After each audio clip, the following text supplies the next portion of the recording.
আমি এই অনুষ্ঠানটির প্রতি অবিচার করব এবং যেই কারণে আমি আজকে বিষয়বস্তুর উপরে কিছুটা ধারণা নিয়ে আমি একটি লিখিত বক্তব্য তৈরি করেছি, যেটা আমি আজকে পড়ব। কাজে আপনারা বুঝতে পারছেন যে আজকের এই আলোচনার বিষয়বস্তুটি শুধু আমরা যে কয়েকজন এখানে মঞ্চে বসে আছি, আমরা যে কয়েকজন এই কক্ষের ভিতরে রয়েছি এবং আমাদের এই বক্তব্য বাইরে প্রচার করে দেওয়ার জন্যে কষ্ট করে আপনারা মিডিয়া যারা এখানে এসছেন, শুধু তাদের বিবেচনার বিষয় নয়, এই বিষয়টি কিন্তু বাংলাদেশের 18 কোটি মানুষের বিবেচ্য বিষয় এবং বিষয়টি এত গুরুত্বপূর্ণ এবং এত মৌলিক যে আমরা এ সম্বন্ধে যদি আমাদের বাংলাদেশের মানুষের সঠিক উপলব্ধি না থাকে, তাহলে কিন্তু আমরা হয়তো জাতি হিসেবে নিজেরা বিস্মৃত হয়ে যেতে পারি। এই সব কিছু বিবেচনায় নিয়ে আমি আজকে আপনাদের সামনে কয়েকটি কথা বলবো। মানব সভ্যতার উষালগ্ন থেকে শুরু করে আধুনিক যুগ পর্যন্ত এই যে অশেষ একটি যাত্রাপথ, সেই অন্তহীন গতিপথের একটি পর্যায়ে মানব সমাজ ফিউডালিজম থেকে বেরিয়ে এসে একটি আধুনিক সভ্য সমাজের ভিত্তিপ্রস্তর প্রয়াসে যে রাজনৈতিক তত্ত্বের অবতারণা করেছিল, তাকেই দার্শনিকেরা অভিহিত করেছিলেন জাতীয়তাবাদের ধ্যান ধারণা হিসেবে।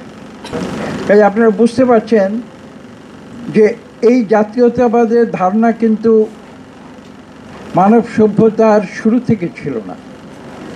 এটা কিন্তু একটি পরবর্তী একটি উদ্ভাবন, এবং উদ্ভাবন কিন্তু এই মানুষই করেছে, তাদের বুদ্ধিমত্তা দিয়ে করেছে, তাদের চিন্তাধারা দিয়ে করেছে। উদ্দেশ্য ছিল কি? মানব সমাজের কল্যাণ সাধন, মৌলিক ঐক্য, স্বাধীনতা এবং জনগণের সার্বভৌমত্ব প্রতিষ্ঠার যে মানবিক আবেদন, তারই ফলশ্রুতিতে পৃথিবীতে উদ্ভব হয়েছে জাতীয়তাবাদ। তবে এ প্রসঙ্গে আরেকটি কথা যদি আমি উল্লেখ না করি, তাহলে এই জাতীয়তাবাদ তত্ত্বের সঠিক বিশ্লেষণ হয়তো আমি করতে পারবো না। সেটি হচ্ছে এই যে জাতীয়তাবাদ এক পর্যায়ে কোনো কোনো ক্ষেত্রে চরম জাতীয়তাবাদের রূপ নেয় এবং পৃথিবীর ইতিহাস তার সাক্ষ্য দেয়, এবং তার ফলশ্রুতিতে বিশ্ব সমাজে এই জাতীয়তাবাদী, চরম জাতীয়তাবাদী যে তত্ত্ব, সেটি কিছু কিছু ক্ষেত্রে এই বিশ্বে মারাত্মক দ্বন্দ্বের সৃষ্টি করেছে। ইতিহাস সেটার সাক্ষ্য দেয়। বলা বাহুল্য, বাংলাদেশের ক্ষেত্রেও কথাটি আপনারা লক্ষ্য করবেন, আমি বিশেষভাবে বলছি যে বলা বাহুল্য, সেই চরম জাতীয়তাবাদের ধারণা বাংলাদেশের ক্ষেত্র এক পর্যায়ে একটি সাংঘর্ষিক পরিস্থিতির উদ্ভব ঘটিয়েছিল, যা থেকে উত্তরণের পথ হিসেবে আমরা বিশ্বাস করি শহীদ প্রেসিডেন্ট জিয়া রহমান এক অনবদ্য ভাবধারার প্রবর্তন করেছিলেন, এবং সেই ভাবধারার নাম হচ্ছে বাংলাদেশি জাতীয়তাবাদ। তবে এই বিশ্লেষণে বিস্তৃত যাবার আগে, যে যার উপরে ভিত্তি করে মারুফ মল্লিক পুরো গ্রন্থটি রচনা করেছেন, আমি এখনই এসে দেখলাম, আগে দেখার সুযোগ হয়নি।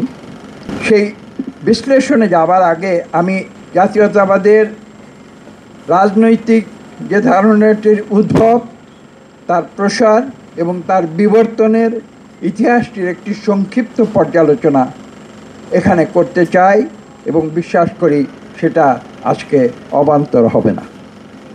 সপ্তদশ শতাব্দীর শেষভাগ কিংবা অষ্টাদশ শতাব্দীর শুরু থেকেই জাতীয়তাবাদের যে ধারণাটি সৃষ্টি হয়েছিল, তা ক্রমশ দানা বাঁধতে শুরু করেছিল।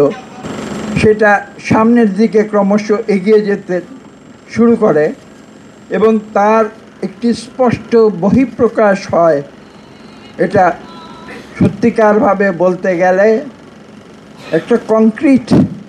একটা কংক্রিট ধারণা নিয়েছিল। কখন? সেটা ছিল ফরাসি বিপ্লবের সময়। তিনটি শব্দ আমি উল্লেখ করব: লিবার্টি, ইগালিটি অ্যান্ড ফ্র্যাটার্নিটি। এই তিনটি চেতনায় জনগণের সার্বভৌমত্ব প্রতিষ্ঠা হয়েছিল ফ্রান্সে রাজতন্ত্রের অবসানের ভেতর দিয়ে। এবং একই সময়ে আমরা দেখেছি আমেরিকার যে জনগণ, যার উল্লেখ একটু আগে আমরা শুনেছি, সেই আমেরিকার জনগণও কিন্তু তখন বিপ্লব করেছিল ব্রিটিশ ঔপনিবেশিকতার বিরুদ্ধে। এবং একটি স্বাধীন দেশ হিসেবে আমেরিকার জনগণেরও অধিকার সেটি প্রতিষ্ঠিত হয়েছিল কিসের ভিত্তিতে? জাতীয়তাবাদের ভিত্তিতে। এবং তার পরবর্তীতে ঊনবিংশ শতাব্দীতে ইউরোপে জাতীয়তাবাদের উদ্ভব হয়। লক্ষ্য করুন, ইউরোপের জাতীয়তাবাদের উদ্ভবটি কিন্তু ফ্রান্সে শুরু করলেও বাকি দেশগুলোতে কিছুটা বিলম্বে এসেছে। এবং সেই পুরো ইউরোপে জাতীয়তাবাদের যে উদ্ভব, সেটা ছিল মূলত শিল্প বিপ্লবের ফলশ্রুতিতে, যার মাধ্যমে শ্রমজীবী মানুষের অধিকারের প্রশ্নটি রাজনীতির মূল ধারায় চলে আসে আধুনিক বিশ্বে। এবং এটা এমন শক্তি সঞ্চয় করে যে পুরো ইউরোপে তখন রাজতন্ত্র এবং তার একটি পেরিফেরাল একটি ব্যবস্থা, যার নাম হচ্ছে সামন্ততন্ত্র, সেই সামন্ততন্ত্র এবং রাজতন্ত্রকে তারা প্রশ্নবিদ্ধ করে ইউরোপ থেকে সরিয়ে দেবার চেষ্টা করেছে। তার মূলে ছিল, আমি যে কথাটি বলেছি, শিল্প বিপ্লব। শিল্প বিপ্লব সর্বপ্রথম পশ্চিমা বিশ্বে জনগণের যে কল্যাণ এবং জনগণের যে অধিকার, সেটাকে সামনে নিয়ে এসেছিল। মজার কথা হচ্ছে এই যে এই শিল্প বিপ্লব তথা ক্যাপিটালিজমের যারা উদ্যোক্তা ছিলেন, তারা কিন্তু শিল্প বিপ্লবের ফলাফল কোন দিকে যাবে তখন তারা সেটাই ধারণা করতে পারেননি।